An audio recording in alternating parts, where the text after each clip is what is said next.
Although 25 years have passed since the 1992 riots, remnants of the structures that burned down during the riots remain here in South Los Angeles to this day. If you take a look behind me, I'm inside the Wonderland Caregivers dispensary here in downtown Los Angeles, where you can see that people are getting excited, getting in line, and reaping some of the benefits of this year's 420. They all believe that they're Americans, they all believe that they're from America, and they will keep fighting to be Americans, as you can hear behind me. Only 109 out of 325,000 people were detained and held for questioning. Some are honoring the lives of those lost in the 1915 Armenian genocide. Others are also standing in solidarity to make sure that word is not taken for granted. For advocates on campus and on Skid Row, help may come in the form of the Measure H ballot. Building, testing, and even moving a robot can be a difficult task for anyone. It's been a long-time rivalry between USC and UCLA. Defeated and alone is how Richards would feel for the next 23 years inside the walls of the West Valley Detention Center. Do you see a place for the Latino community's voice to be heard in this upcoming administration?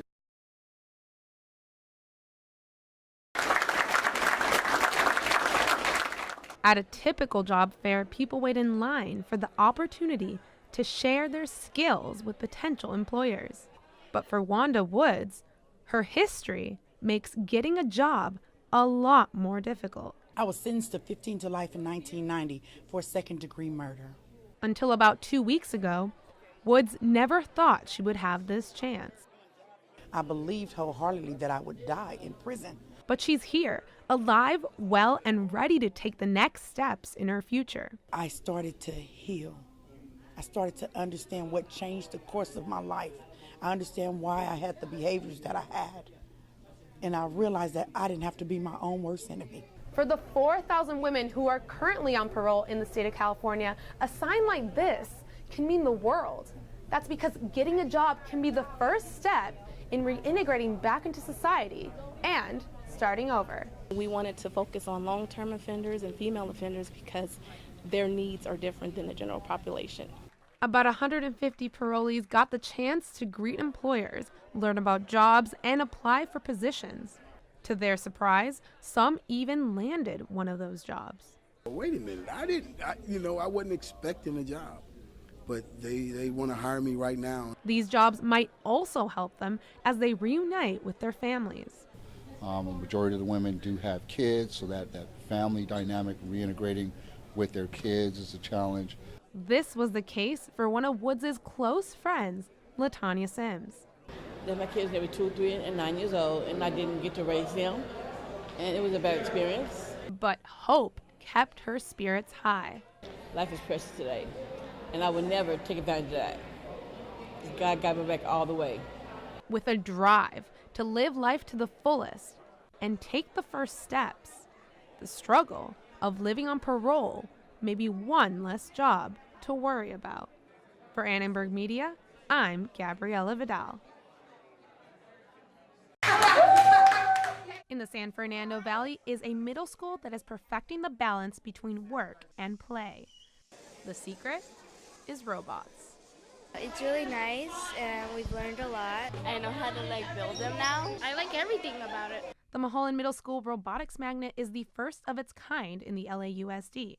And while it just launched this fall, students are already embracing the new curriculum, which involves building, testing, and competing against other students. I can remember sitting in school saying, when am I ever going to need that formula? What am I going to use that for? These kids don't ask that question. Principal Gregory Vallone, creator of the Robotics Magnet, wanted to make students care about learning, but also change the way they think in the classroom. It's a huge shift from us telling kids what they need to know to students asking us for information, things they want to know. And it shows that students not only want to know more, but that more students are coming to school each and every day. The thing that we see with kids is just that there's a place for everybody, that we really want them to want to be here. That's the first step, is really getting that spark. For some, that spark is almost instant.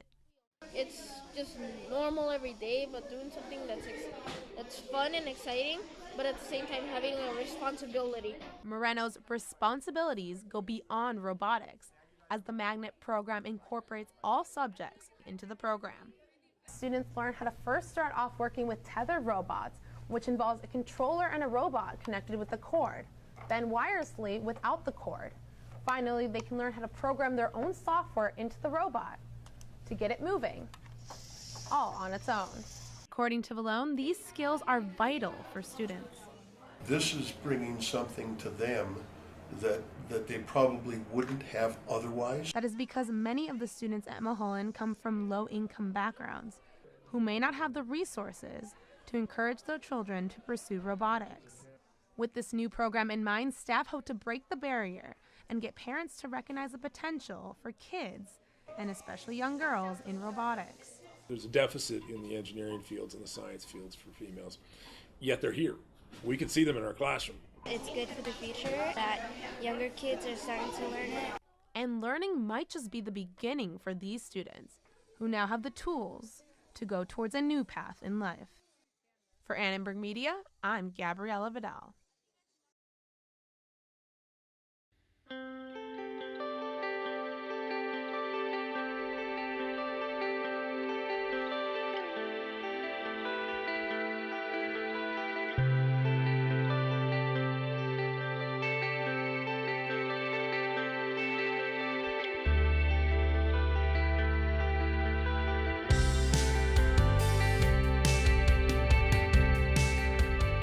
He had fallen off his skateboard and hit the back of his head and got a severe skull fracture, but then he started seizing and started pounding the front of his head against the asphalt.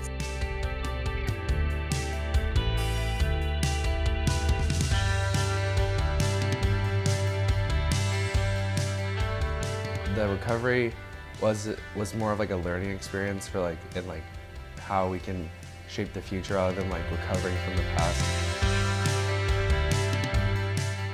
As long as one person is affected, then it's all worth it.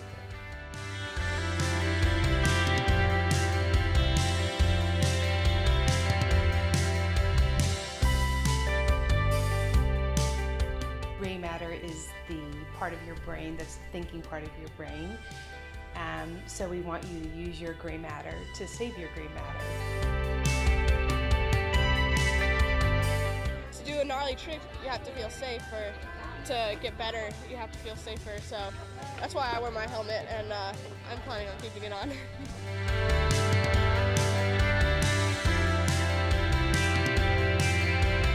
The idea of being out in the streets and challenging my environment, I just didn't view pads or protection as part of the identity that I was forming for myself.